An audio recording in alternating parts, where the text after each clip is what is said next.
এই মুহূর্তে রয়েছে যুবশক্তি প্রকল্পের গুরুত্বপূর্ণ আপডেট। যুবশ্রী প্রকল্পকে অবশেষে যুবশক্তি প্রকল্পের মধ্যে অন্তর্ভুক্ত করা হলো। এবার মিলবে 1500 টাকার পরিবর্তে 3000 টাকা করে। তো এই 3000 টাকা পেতে গেলে কি করতে হবে, আবার কি নতুন করে ফর্ম ফিল আপ করতে হবে, সে বিষয়ে কিন্তু গুরুত্বপূর্ণ আপডেট জানানো হয়েছে। কবে থেকে মিলবে এই যুবশক্তি প্রকল্পের টাকা এবং নতুন করে যদি আবেদন করতে হয় তাহলে আবেদন কবে থেকে শুরু হবে, সমস্ত কিছু জানাবো আজকের এই ভিডিওটিতে এবং আপনাদেরকে প্রমাণ সমেত দেখাবো।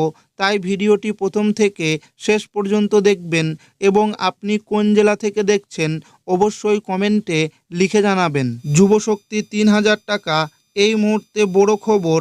1 জুন কারা কারা টাকা পাবে, আপনি টাকা পাবেন তো দেখুন। একটি সংবাদ পত্রিকায় প্রকাশিত হয়েছে এই খবরটি। মমতা সরকারের ফ্ল্যাগশিপ প্রকল্প যুবশ্রী রাজ্যপাটে ক্ষমতার বদল হতেই যুবশ্রীকে সরাসরি চ্যালেঞ্জ ছুড়েছে গেরুয়া শিবির। পশ্চিমবঙ্গের প্রথম বিজেপি সরকার বাজারে নিয়ে এসেছে যুবশক্তি ভরসা কার্ড।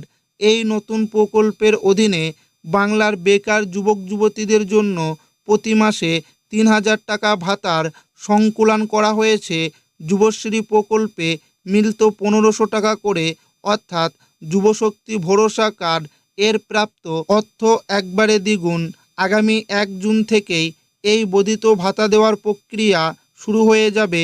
রাজ্য সরকারের স্পষ্ট বার্তা, যতদিন না চাকরিহারারা তাদের ন্যায্য কর্মসংস্থান পাচ্ছেন ততদিন এই 3000 টাকার আর্থিক সাহায্য যুবকদের অ্যাকাউন্টে লাইফলাইন হিসেবে কাজ করবে। আবেদন কি নতুন করে করতে হবে? যাদের নাম ইতিমধ্যেই রাজ্য সরকারের যুবশ্রী প্রকল্পের তালিকায় নথিভুক্ত আছে তাদের নতুন করে কোনো আবেদনপত্র জমা দিতে হবে না। যুবশ্রীর টাকা যে ব্যাংক অ্যাকাউন্টে ঢুকত সেই পুরনো অ্যাকাউন্টের মাধ্যমেই সরাসরি 3000 টাকা পাঠাবে নতুন সরকার। অর্থাৎ আগামী 1 জুন থেকে এই বর্ধিত ভাতা সরাসরি উপভোক্তাদের অ্যাকাউন্টে ক্রেডিট হতে শুরু করবে। যারা যুবসাথী প্রকল্পের জন্য আবেদন করেছিলেন তাদের ডকুমেন্টসগুলো যাচাইয়ের কাজ শুরু হয়েছে।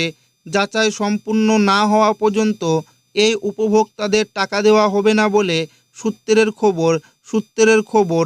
যুবসাথী প্রকল্পের টাকা অনেকে একই অ্যাকাউন্টে একসাথে দুবার টাকা পেয়েছে, আবার এরকম অনেক আছে আবেদন করেও টাকা পায়নি। তাই যাচাই প্রক্রিয়া চলছে। যুবসাথী প্রকল্পে 15 থেকে 26 ফেব্রুয়ারি পর্যন্ত অনলাইন ও শিবিরের মাধ্যমে আবেদন নেওয়া হচ্ছিল।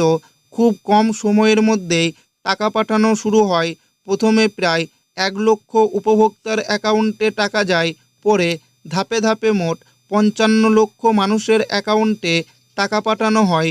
মার্চ ও এপ্রিল মাসের টাকা দেওয়া হলেও মে মাসে সরকার পরিবর্তনের কারণে আর টাকা পাঠানো হয়নি। প্রতি মাসে এই প্রকল্পে সরকারের খরচ হচ্ছিল প্রায় 800 কোটি টাকা। প্রশাসনের দাবি, তাড়াহুড়ো করে টাকা ছাড়ার কারণে তথ্য যাচাই প্রক্রিয়ায় কিছু অসঙ্গতি দেখা গিয়েছে। তাই এবার সমস্ত তথ্য পুনরায় পরীক্ষা করা হবে।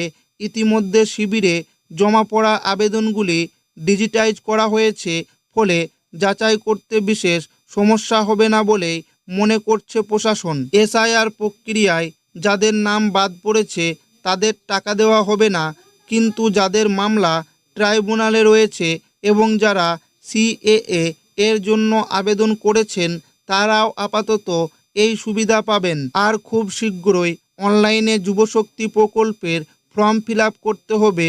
আর যেহেতু যুবশ্রী প্রকল্পকে যুবশক্তি প্রকল্পের মধ্যে অন্তর্ভুক্ত করা হয়েছে, সেহেতু 6 মাস পর পর যে অ্যানেক্সিওর 3 ফর্ম ফিল আপ করতে হতো সেটা আর করতে নাও হতে পারে।